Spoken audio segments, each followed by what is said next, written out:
Amalannya sebelum tidur baca ayat Al-Baqarah juz 2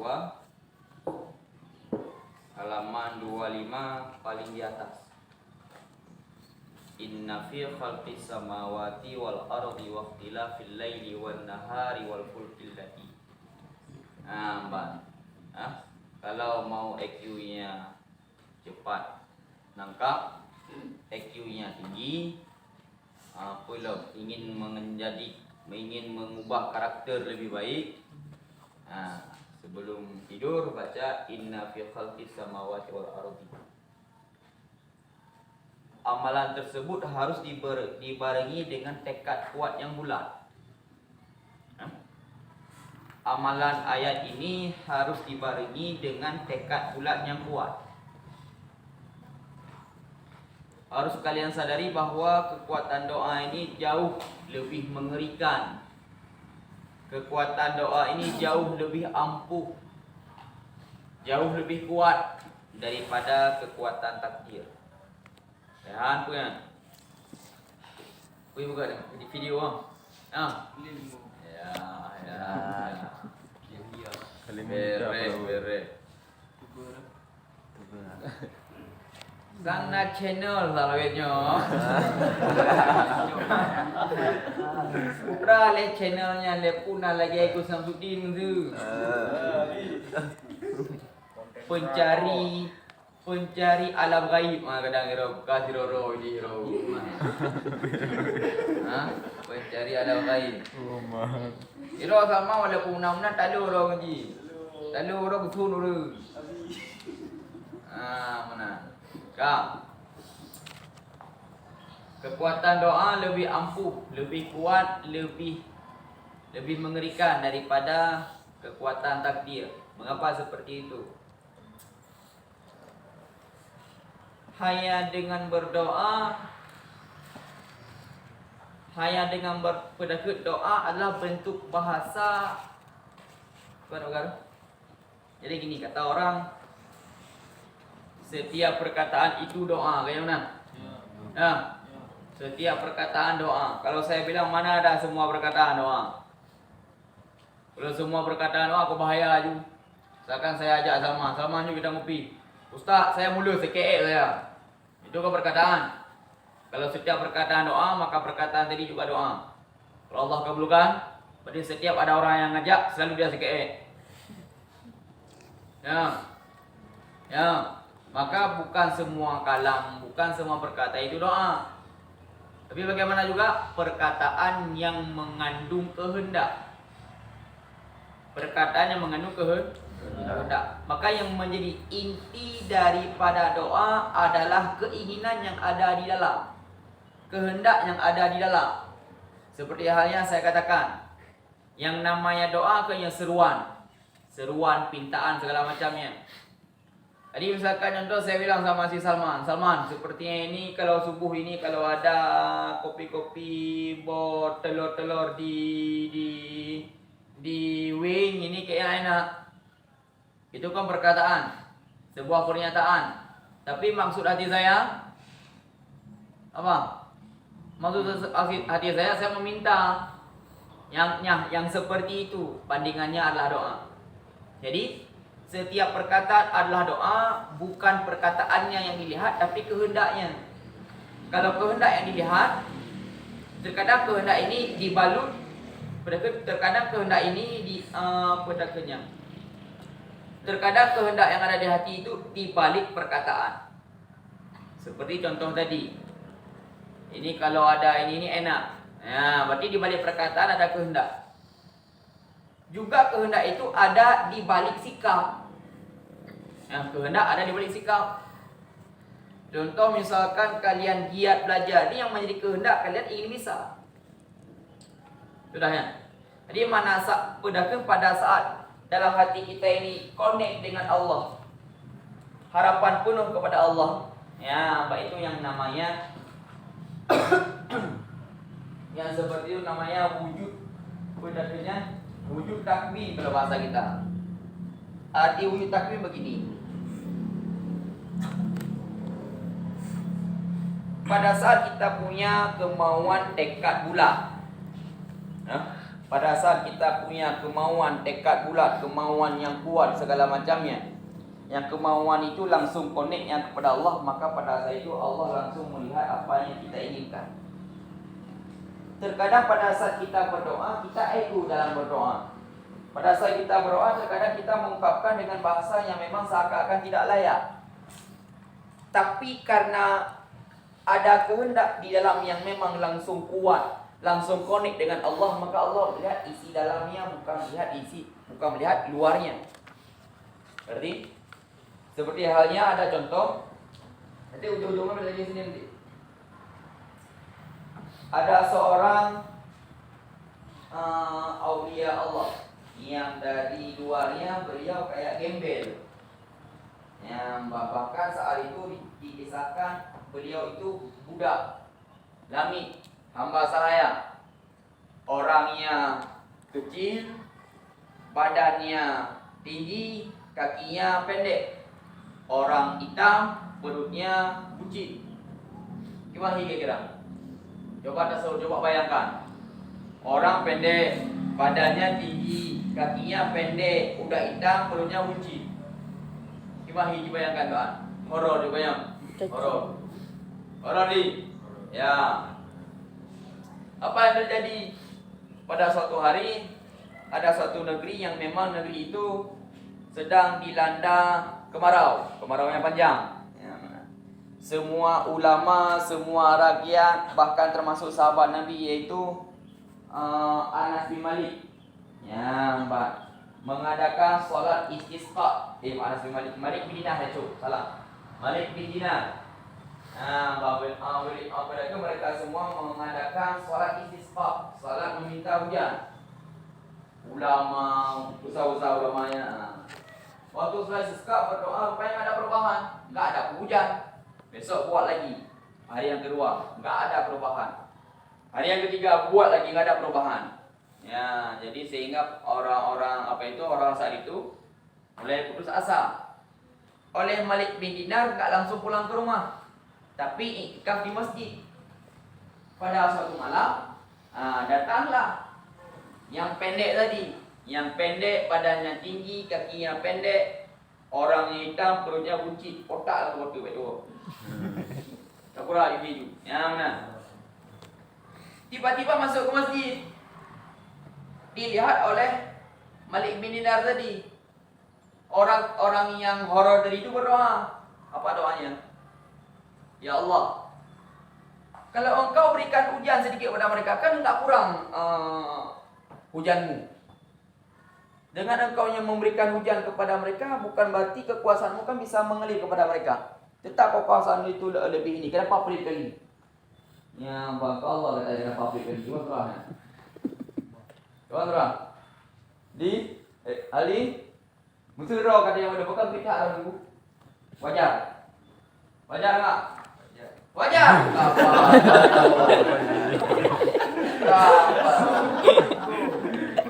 Jujur.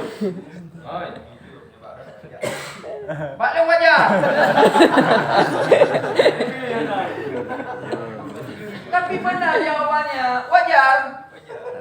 Tapi tidak diwajarkan. Wajar tapi tidak diwajar. Kenapa wajar? Karena itu maksud hati. Bicara intern yang ada pada manusia itu semuanya wajar. Tapi saat bertentangan dengan saat bentrok, kontroversi, bertolak belakang dengan kehendak keadaan, wajar tapi tidak diwajarkan. Cuma saya nggak salah juga tanya wajar nggak, jawabannya wajar, benar berarti. Baik warah ke.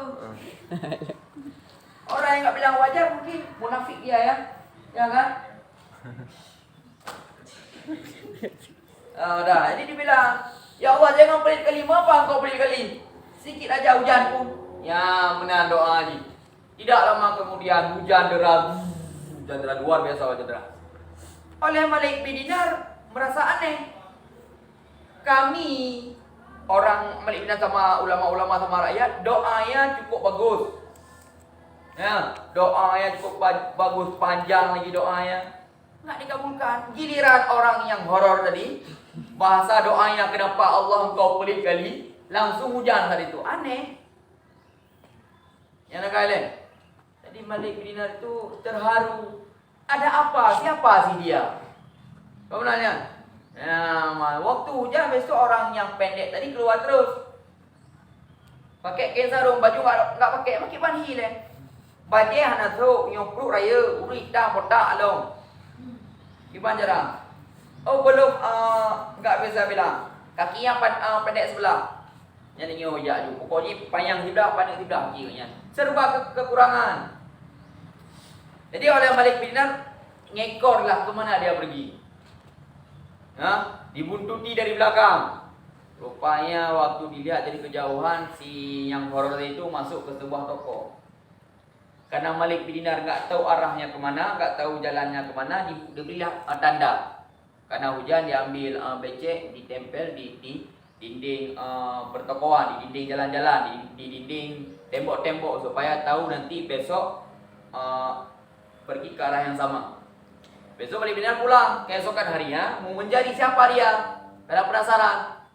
Ya, mana? Jadi oleh Malik bin Dinar pergilah beliau pergi menjumpai si pemuda tadi. Rupanya karena semalam tokonya itu enggak bisa terlihat nama tokonya apa. Rupanya toko penjual budak. Toko penjual budak. Masuklah ke dalam. Oleh toki budak lagi duduk di kasir. Toki itu bilang sama Malik bin Dinar, "Ya sahabat Rasulullah, apa ada gerangan apa kau sini?" Ya, Mbak. Dibilang, "Saya sedang mencari orang hitam, kecil, badannya tinggi, kakinya pendek, yang satu pendek sangat, yang satu pendek biasa. Orangnya hitam, kotak, hurufnya buncit." Dibilang sama si Toki, enggak ada dia sepertinya di situ. Ada, yakin saya pulang. Dia semalam saya lihat pulang ke sini. Dibilang sama Toki, "Oh ya mungkin di dalam gudang. Coba lihat saja, mungkin ada dia di dalam." Ya, bukalah. Rupanya budak-budak yang cacat di dalam semua. Orang aneh-aneh di dalam semua. Masuklah Malik bin Dinar melihat, rupanya ada dengan ciri-ciri yang sama. Lagi makan, ditunggui siap makannya, besok ditarik tangannya, "Ayo keluar." Pas keluar dihadapkan ke Toki. "Toki, berapa dia?" Nah, berapa dia? Dijawab sama Toki, "Kalau dia enggak usah bayar, free aja." Kenapa free dia? "Saya enggak mau yang free-free," kata Malik bin Dinar. Karena Malik bin Dinar itu kan orang yang kaya. Orang yang kaya luar biasa. Itu pun kenapa beliau namanya Malik bin Dinar. Dinar itu apa? Nanti kita bahas. Dah. Banyak cerita pokoknya.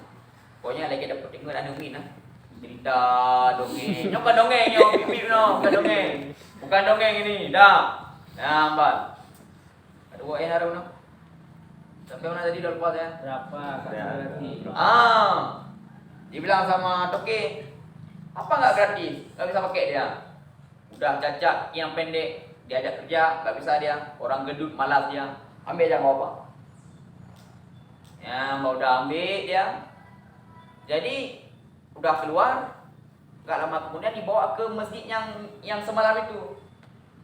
Oleh yang horor tadi bilang sama Malik bin Dinar, "Kenapa engkau bebaskan saya? Kenapa engkau tebuskan saya? Ada apa?"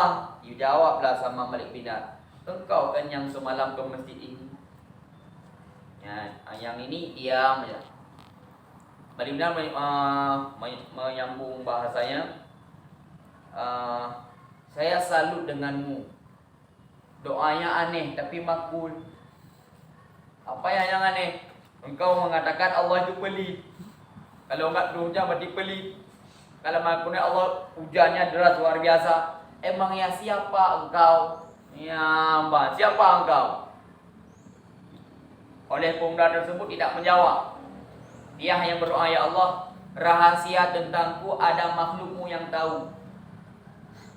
Saya tidak lagi sudi berada di dunia ini. Tolong cabut nyawa saya." Meninggal dia dalam keadaan berada di masjid. Kesimpulannya dia itu aulia. yang menjadi pembahasan kita di sini bukan karena dia aulianya, tapi saat hati connect langsung dengan Allah. Saat hati connect langsung dengan Allah, bagaimanapun bentuk bahasa kita, Allah hanya melihat sisi dalamnya saja. Kalau memang yang dalamnya kau betul, ngerti? Memang yang ada di dalam itu sudah benar. Maka maksud daripada innallaha alimun bidzati sudur, artinya Allah tahu apa yang ada dalam hatimu yang paling dalam, itulah maksudnya. Jadi memang Allah tahu semuanya, bukan Allah itu sok enggak tahu, bukan, tahu. Tapi karena hati kita yang terlumah connect dengan Allah, inilah yang membuat antara Allah dan kita itu enggak connect. Kan? Sehingga kalau dalam istilah tarekat Naqsyabandi, hati manusia itu disilahkan dengan latifah rabbaniyah. Yang mungkin coba pembahasan dan sekali. Ya, Pak. Jadi kesimpulannya, kalau punya kemauan yang kuat agar bisa ingin mengubah karakter yang dasarnya suka sakit-sakitan, yang berubah menjadi yang sehat-sehatan. Sebelum tidur baca inna fil khalqis samawati wal ardi sebanyak 3 kali. Yakin saya insyaallah 40 hari kalau kalian amalkan amalan ini pasti ada perubahan. Pasti, saya pastikan, wajib malah ada perubahan.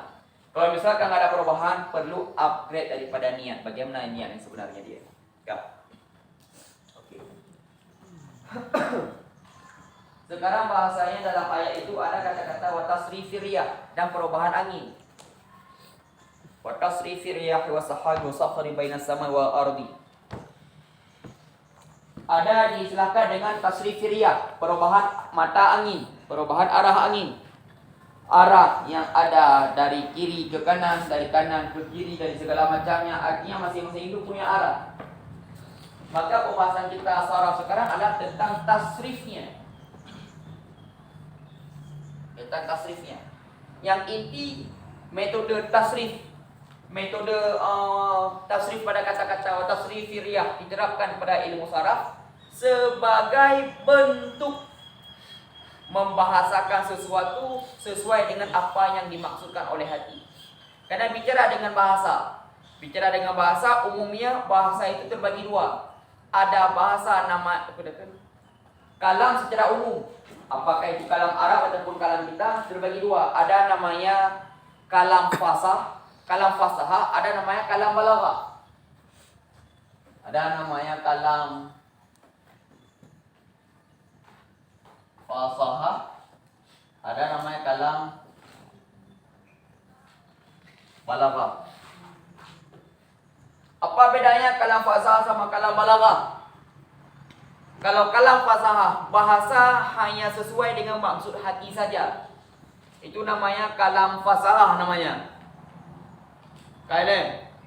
Kalam yang sesuai dengan maksud hati saja, itu namanya kalam fasahah.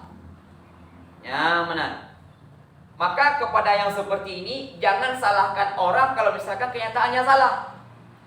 Contoh misalkan si Jul sama si Syok keluar dia ke Darussalam.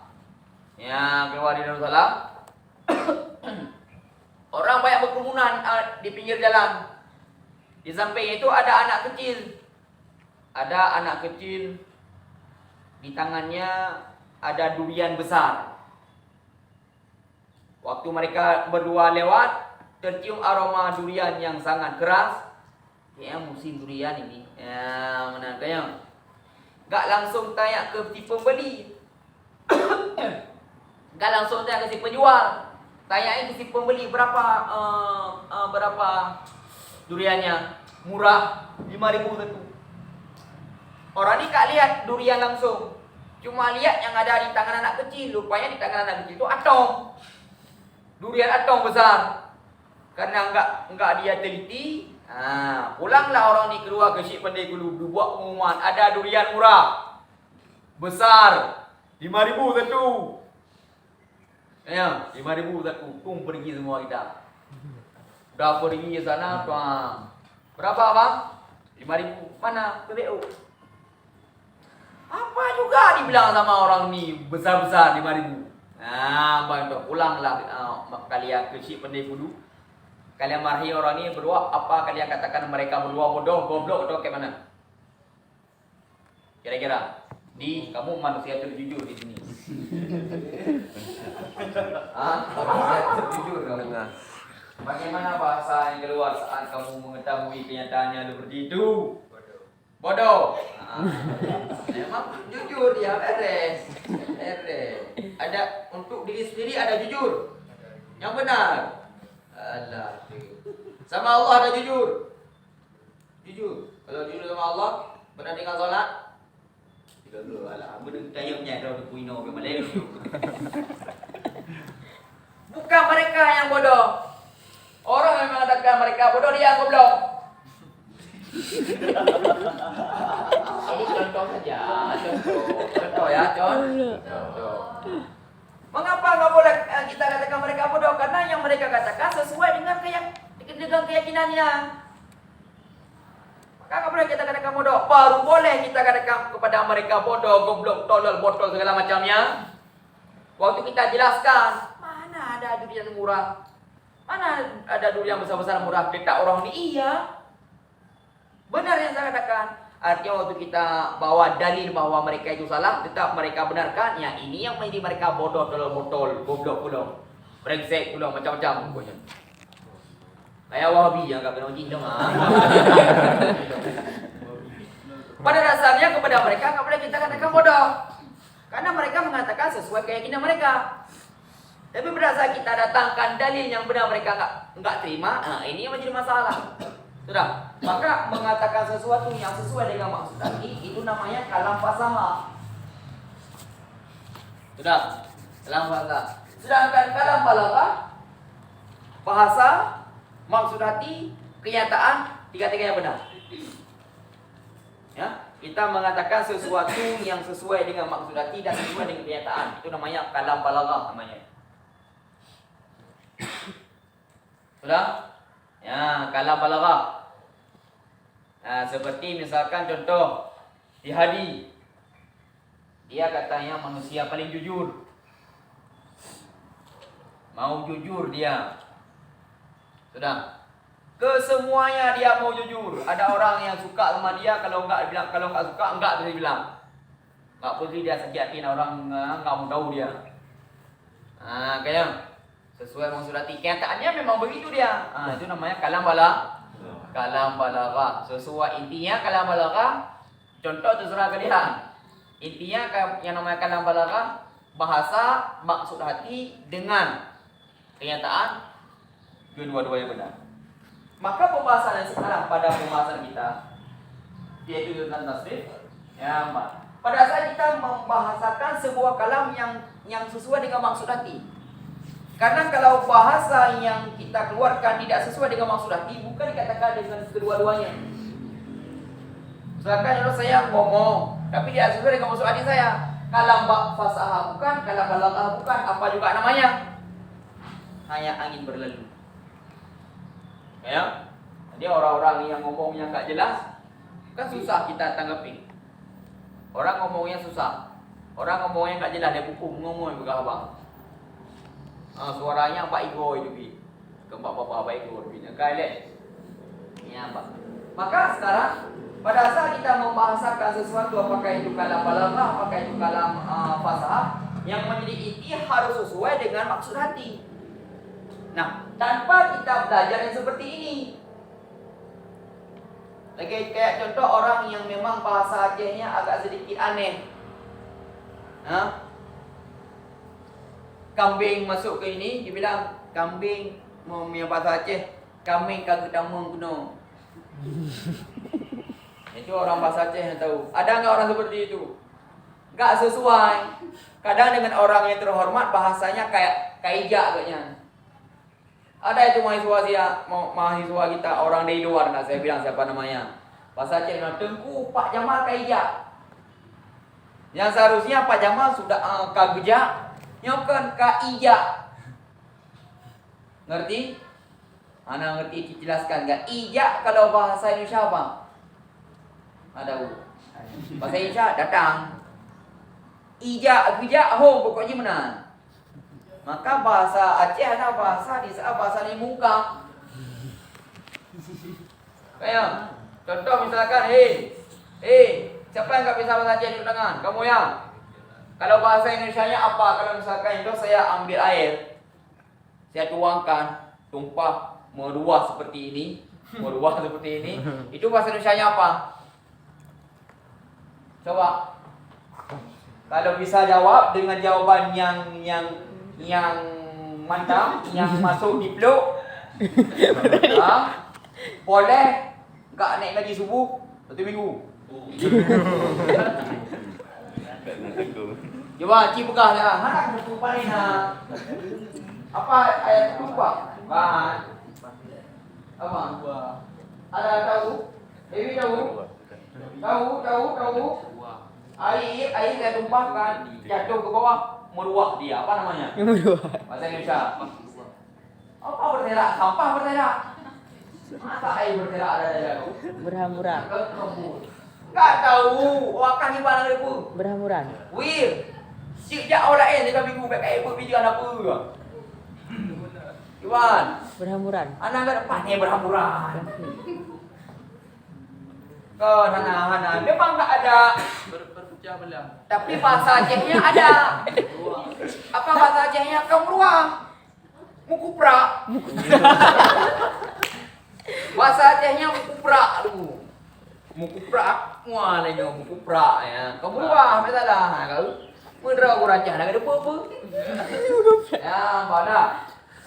Jadi kesimpulannya, pada saat kita membahasakan sebuah bahasa yang sesuai dengan maksud hati, perlulah ketentuan seperti ini.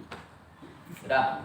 Ya, maka perhatikan seperti pembahasan kemarin, perlunya kita belajar bahasa Arab.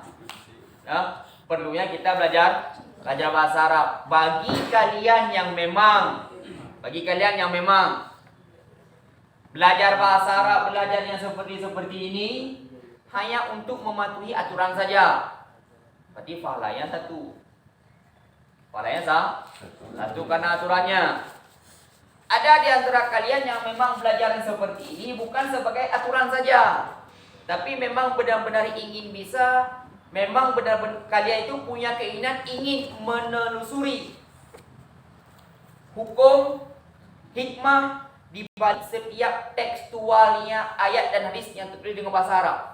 Pahalanya 2. Yang pertama apa? Yang pertama pahala karena belajar, yang kedua diberikan pahala jihad. Karena itulah sejatinya orang yang belajar. Yang Mas dia kata, kalian yang memang belajar seperti ini untuk aturan saja. Mihana tak pun kena ngalpa ni kalau elok pun tu. Makin bubuk di kamar nanti kalau udah tu marah lama-lama ni dah terbang air. Udah lama airnya enggak berkuprak kan? Jadi ingat tadi masa lalu macam mana? Apa yang terjadi di masa lalu? Anus. Tapi yang ber-AE ni sehari yang ber-AE. Saya belum lain. Yang ber-AE tak bodoh merayu beno yang sehari.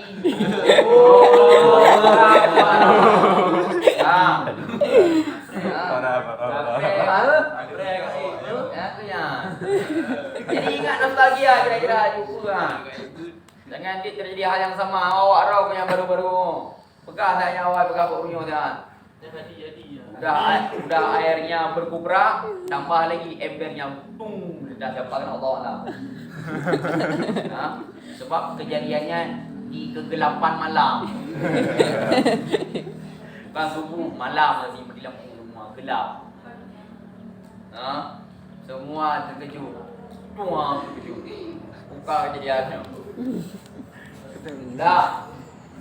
Ya, jadi yang belajar hanya sebatas aturan saja, sebatas aturan saja itu diberikan pahala 1. Kalau misalkan kalian belajar seperti ini ingin lanjut, punya kemauan, kalian mau mengerti hal seperti ini hingga kalian punya kemauan untuk menelusuri, mendeteksi apa yang dimaksudkan di balik setiap bahasa Arab, Al-Quran ataupun hadis, maka dapat pahalanya 2. Yang pertama pahala belajar, yang kedua pahala karena berjihad. Sudah. Karena dalam hadis disebutkan Man faraja li talabil ilmi, barang siapa yang keluar daripada rumahnya, kalau bahasa kalian keluar dari asrama, keluar untuk menuntut ilmu agama, maka kepada dirinya itu diberikan pahala jihad. Artinya sama seperti halnya kita itu berperang bersama Allah. Jika meninggal di tengah jalan, mendapatkan pahala syahid. Nah, pada bahasa barang siapa yang keluar dari rumah untuk belajar. Untuk belajar, berarti yang menjadi konsepnya adalah kata-kata belajar. Kalau ke sini cuma menghabiskan waktu karena aturan, itu bukan belajar namanya. Sudah, bukan belajar namanya. Yang dimaksud dalam hadis Nabi adalah memang punya tekad bulat, kemauan yang kuat dalam hati untuk belajar. Maka setiap gerak langkah kita itu diberikan pahala layaknya sama dengan berjihad. Maka hanya orang-orang yang seperti inilah yang memang Allah berikan kekuatan hingga perlahan dari sifat yang tak baik menjadi baik, terarah. Nampak mungkin lagi pertanyaan si Nurul kemarin, itu di pembahasan yang khusus di kita bahas. Kayan, ya Mbak. Jadi rumusnya yang pertama bicara masalah dhamir. Arti dhamir ini kata ganti. Kata ganti nama seseorang, kata ganti peregangan ungkapan diri pada saat ngomong, pada saat bicara. Mana? Sesuai letaknya, sesuai fungsinya. Yang pertama ada dhamir ghaib. Arti dhamir ghaib kalau bahasa Indonesia kita pihak ketiga. Karena kalau pihak kedua antara orang yang ngomong dengan orang yang dengar, pihaknya hanya berdua saja, itu namanya mukhatab. Arti sekarang gaib, arti gaib pihak ketiga. Bahasanya dia, wa hum, dia satu orang laki-laki, dia dua orang laki-laki, hum dia banyak laki-laki, ghaibah dia satu perempuan, dia dua orang perempuan, hunna dia banyak perempuan. Misalkan contoh saya cerita sama si Hadi, si Deyon menurutmu gimana? Dia siapa? Dia. Bahasanya dia, enggak lagi disebutkan dia lagi disebutkan nama, yang kata ganti itu namanya dhamir. Nah, jadi ataupun contoh misalkan si adik ini mereka berdua datang keluarganya ya. Datang keluarganya ceritalah sama mama, sama orang tuanya. Oh, bunda, ayah, segala macamnya. Ustaz kami, Ustaz kami. Aduhai. Ustaz kami bahasa disambung sama dia. Siapa? Ustaz itu. Oh dia. Bahasanya oh dia. Berarti sebagai pengganti daripada nama. Dah. Itu namanya gaib. Yang selanjutnya ada namanya mukhatab. Ada mukhatab, ada mukhatabah. Arti mukhatabah antara aku dan kamu, bukan dia. Kalau gaib yang menjadi objektifnya kata-kata dia antara kamu, saya, aku, kamu dan dia. Objektifnya dia. Dia gaib. Mereka objektifnya kamu baju yang bawa aku dia. Aku dah ada kunjung. Yang bahasa kuliah penal aku ada kubur dah guna. Kalau mukhatab antara aku dan kamu. Artinya setiap bahasa yang pada saat ngomong pakai kata-kata kamu ini namanya mukhatab. Misalkan siapa di Jakarta ngomong dia sama anda siapa sama kalian. Hei kamu ke mana? Hei kamu. Hei kamu ke mana? Yang mana dia hei kamu tau. Kamunya kepada perempuan berarti arti namanya kalau bahasa kita. Thailand. Jadi semuanya punya letaknya masing-masing. Yang selanjutnya ada namanya mutakalim wahdah. Arti mutakalim wahdah kalimat pengganti nama saya yang ngomong. Saya, bahasanya saya. Itu namanya mutakalim wahdah. Satu lagi namanya mutakalim al-ghairi. Kami. Kami misalkan contoh si Azman ngomongnya kami, bukan aku, dia kami. Kenapa enggak naik ngaji? Kami saja Ustaz, kami. Berarti kalau bahasanya kami, artinya dia itu bicara dengan bahasa sopan. Jadi contoh misalkan gini.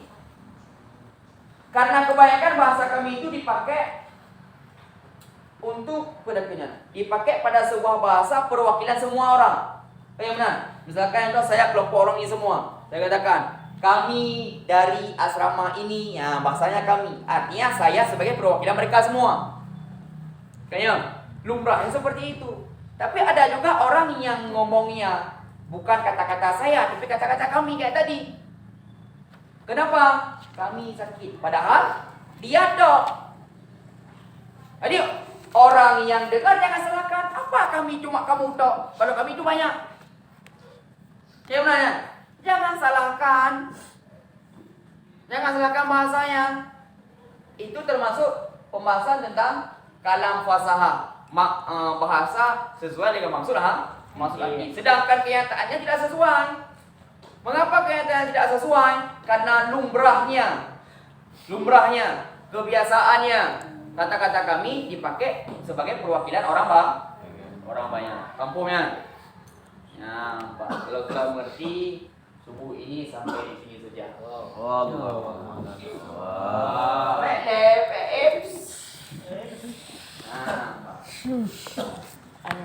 Sebelum saya lanjut, apakah lanjut hari ini ataupun subuh ke depan?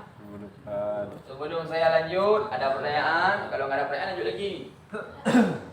Kita turunnya kita jam 10, jam 10, jam 7 lewat 10 paling telat jam 7.15 kita dulu paling telat. Jadi kami kawin sama kakak orang ini semua. Kakak ini yang kayaknya solehah dia yakin ya. Kakak yang ini yang banyak sayap di belakang. Nah, gimana? Ada pertanyaan? Yo, iya. Sana lagak perayaan tu bawahnya tadi roh. Gimana? Ana. Din, ada pertanyaan Din? Ada? Bagaimana sekarang? Sehat? Tak kamu lagi kan? Macam-macam. Ada pertanyaan enggak? Kalau enggak saya sambung lagi. Tentang letak kalimat yang disesuaikan dengan dhamir ini. Ada pertanyaan? Kalau enggak saya sambung lagi pembahasan. Tanya Adil Hayan gara-gara aku. Iya. Hah? Mau bertanya. Dia. Jadi ini misalkan di sini misalkan ya ada pelaksanaan salat berjamaah. Imamnya mungkin salah mengerjakan suatu rukun. Nah seharusnya pada saat itu imamnya harus berdiri, tapi imamnya malah sujud. Misalkan posisinya cewek, cowoknya nggak ada yang tahu bahwa imamnya itu salah. Terus itu ceweknya menepuk tangan, tetapi pada saat itu posisi imam tersebut ketika sudah diketahui bahwa dia itu salah melakukan rukun, posisi imam saat itu apa harus berdiri ataupun melanjutkan sujudnya meskipun salah? Adi.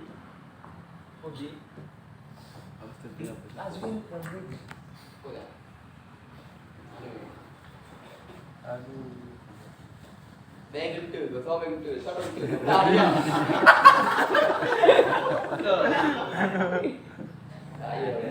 Tapi ada aja kamu ya. Ada di. Seperti kayak gini pada. Masih ada juga ada. Dewi, jujur dia. Ada bang? Ada. Sekarang saya sudah percaya padamu. Katakan saya percaya karena kamu jujur. Jujur, kamu pernah nggak kamu marah sama saya? Jujur. Pernah. Kenapa marah? Jujur. Sidik. Kenapa marah? Hei, jujur, kenapa marah?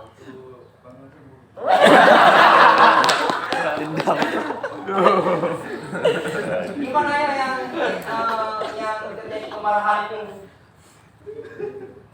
Jangan menangis.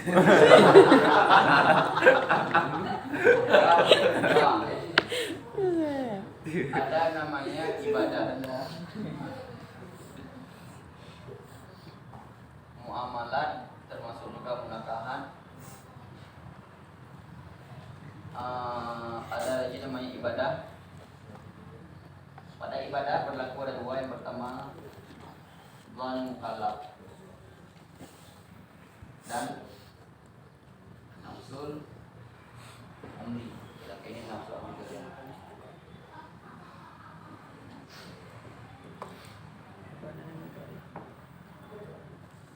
Sudah. Jadi zon mukallaf artinya sangkaan kita si pelaku ibadah yang sudah sampai batasan dibebankan hukum, ini namanya mukallaf. Jadi zon mukallaf sangkaan kita yang sudah dibebankan hukum. Arti nafsul amri kenyataan. Ada ibadah, ada muamalat, ada munakahan. Bicara masa ibadah syaratnya ada dua, yaitu zon mukallaf dan nafsul amri. Kalau pada muamalat dan munakahan, nafsul amri saja. Ya, contoh pada munakahan ya dulu contohnya. Contoh dekat tu contoh. Misalkan si Azwir nikah sama cewek gendut hitam karena kaya misalkan. Contoh, hukum tapi kengkah juga. Dah, nikah dia karena harta. Contoh Azwir, contoh. Dah. Nah, contoh. Nah, suatu hari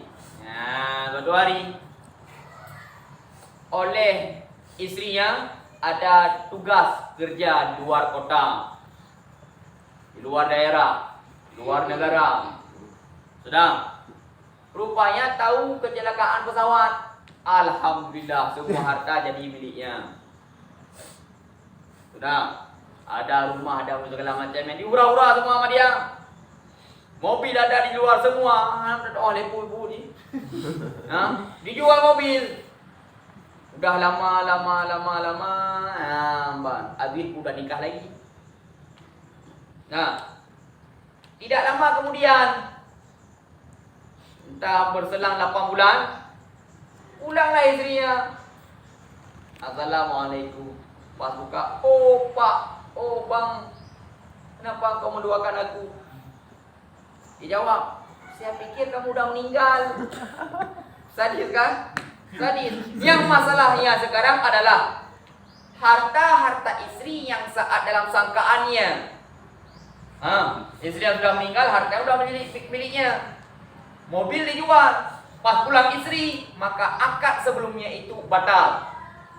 Harus jumpa sama orang yang beli mobil, ambil mobil balik, kasih uang balik. Karena jual belinya tidak sah, bertentangan dengan nafsul amri kenyataan. Karena memang kenyataannya harta itu bukan miliknya, masih milik istrinya. Nampaknya.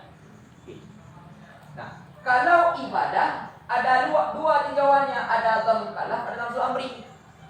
Mungkin nanti ini pembahasan langsung nanti pada bab salat, kita jawab yang menjurus saja. Saf belakang cewek tertutup tirai. Kayaknya tertutup tirai. Semua laki-laki dan imam entah galau semua, entah kenapa, entah mahu buku. Pokoknya galau semua. Masa imam yang salah, misalkan hari imamnya. Jujur kamu. Waktu saya bawa contoh nama kamu ada barang kamu. Jujur. Enggak, jujur dah. Imamnya jadi pada orang ini semua entah galau, entah apa, Allah alam enggak tahu. Masa imam yang satu salah, orang ini semua enggak tahu bahwa imam salah. Yang tahu cuma cewek. Ya, yang cewek kan enggak bisa bersuara. Tepuk kayaknya. Pura tepuknya.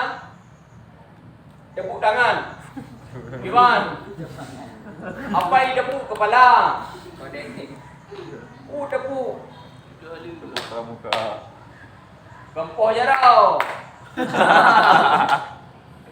Kang, tergantung kondisi yang kayak mana. Mau tengok ada tengok apa. Kalau sedang begini dia duduk pe. Nampaknya? Dia tengah sujud. Balu. Sampai boleh.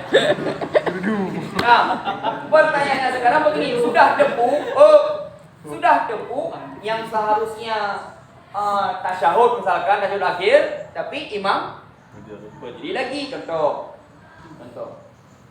Kalau misalkan kalian yang emang di belakang kira, menurut kalian, imam sudah bangun, batas bangunnya sudah dekat dengan berdiri, yang beno kak, langsung bangun, tidak jadi masalah. Tidak jadi masalah. Sudah. Kalau misalkan imam rupanya duduk, tapi orang di belakang nggak tahu, udah duduk apa belum? Kayak itu dan mukallafnya bagaimana kira-kira saya itu? Menurut kalian imam sudah berdiri, yang seharusnya tasyahud. Pada saat kalian tepuk, imam rupanya mengerti bahwa dia salah, duduk lagi. Contoh misalkan yang begini, dah sujud dia. Yang seharusnya dia tasyahud. Nah, tapi karena dia mau bangun, bicara masalah hukumnya, kalau misalkan posisinya masih begini, dekat dengan duduk, duduk belum, boleh tasyahud lagi. Tapi kalau misalkan posisinya sudah sampai mau dekat dengan berdiri, yang lainnya, kata berdiri. Walaupun imam mengerti dia harus tasyahud, dia harus bangun. Karena mengapa? Posisinya sudah sampai dengan, sudah dekat dengan berdiri. Nah, sekarang pembahasannya tentang imam rupanya mengerti, dia itu langsung tasyahud. Kalian yang ada di belakang, kalian fikir imam sudah berdiri, kalian berdiri lagi. Berarti orang saf laki-laki sudah duduk, saf perempuan berdiri. Zuhur misalkan. Nah, rupanya oleh imam assalamualaikum, kalian berdiri. Itu bagaimana? Bagaimana itu? Langsung sujud, langsung duduk, sujud sahwi, baru salam. Nampak kan? Pendapat pertama. Pendapat yang kedua, udah assalamualaikum, langsung duduk kita. Duduk, baca tahiyat. Setelah tahiyat, langsung sujud sahwi. Ngerti? Kesimpulannya ada dua. Yang pertama, kalau misalkan sudah ditepuk, imam rupanya nggak ngerti, semua orang nggak negur, berarti ya udah ikut imam. Posisinya rupanya imam mengerti, kalian nggak tahu bahwa imam sudah mengerti karena duduk tirai. Itu kayak mana? Kayak tadi. Nampak ya? Nah, kesimpulannya apa? Seperti itu termasuk dalam kaidah al-dhannu bainal khata' la yu'tad bih. Nah, itu pembahasan nanti lah. Nanti malam. Dah, bawa. Sallallahu